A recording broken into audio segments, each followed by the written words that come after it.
Yan, nakikita nyo guys, nilagyan ko ng asukal, yung parting na dry, saka yung konting pampalasa.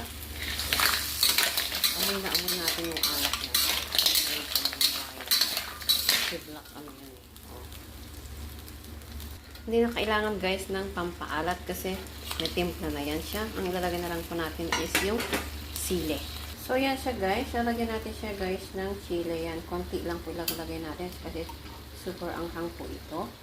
Konti lang po sa lagay na yan, pero sobrang dami po.